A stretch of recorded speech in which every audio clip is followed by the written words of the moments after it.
what is news going to look like 5 years from now? Piece of cake. Very good question, Harry. I don't think we know. I don't think we know, and that would sound like a cop-out, but we're in the middle of a revolution. And one of the things about being in the middle of a revolution is that it's very difficult to determine what the end of it will be, or for that matter, when the end of it will be.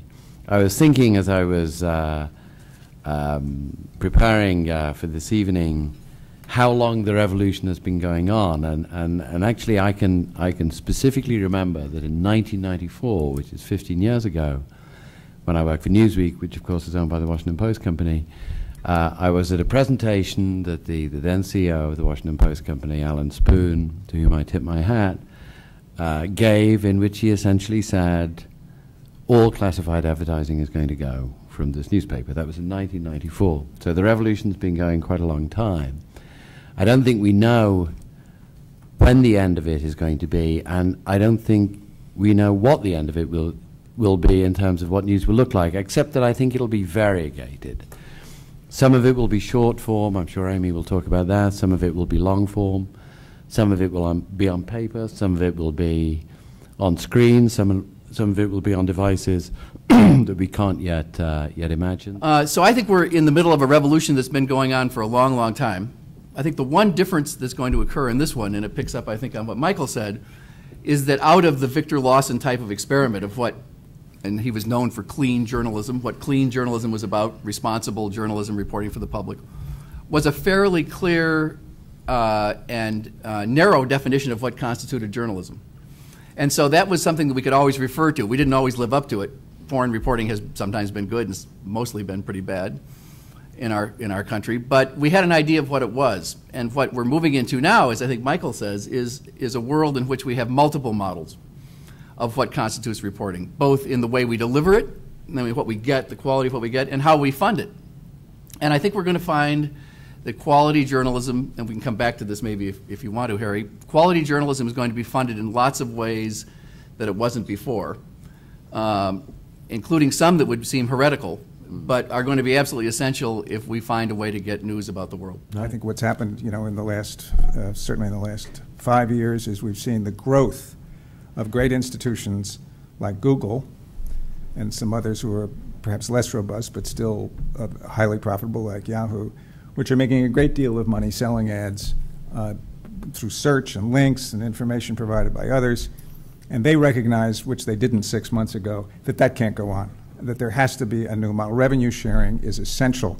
In an ecosystem of news gathering, everybody in it has to benefit or the system is going to collapse. So I think some form of revenue sharing, whether it's metering or micropayments, is certainly in the cards. Peter, makes a perfect transition to Amy, because I don't remember who said in one of the conversations I had about this, and they've been endless over the last 2 years, is if I were going to start a newspaper today, the last thing I would do is print it. So I wonder if, in fact, they're, old fogies like us who I go to the internet every morning for an hour or so before I go to my paper newspapers. But I go to the internet first, and I wonder, some of us still want that tangible thing in our hands, but I wonder, Amy, what is news going to look like 5 years from now? Well, I don't see any of what's happening, especially not in the United States, as revolutionary. Especially not because I have a phone that I keep that's an iMode, and that iMode phone. You were in Asia. The iMode, isn't as sleek as the current iPhone is, but it did a lot of the same kinds of things.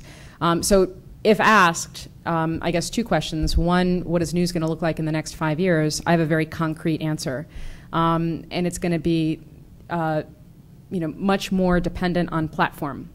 So does everybody know what I mean when I say platform? And it's totally cool if you don't. Put your paw in the air if you don't get platform. Thank you. Okay, so here's what I mean when I say platform. Traditionally, we've had 3 different ways of disseminating our information, right? We've had print, we've had voice, right? So terrestrial radio, and we've had broadcast television. And when people today refer to platform, they're talking about additional ways to distribute that information. So not just in print, over the air, right, and on television, but in other ways, like the web. And like mobile. So within the next 5 years, we're going to see some dramatic changes in the platforms that we use. And those platforms are things that we're already familiar with, like mobile phones and like the web. But we're going to start to see other kinds of devices emerge. If you have content that's indispensable, that's necessary, and compelling, you can print and you can charge for it. I think the problem, and I'll, I guess, turn this back to you, the problem with journalism is that so here's the question. There's a glut of information, so and it's not... We don't even know what it's going to look like a year from now, all right? There was a piece in the paper the other day about MiFi.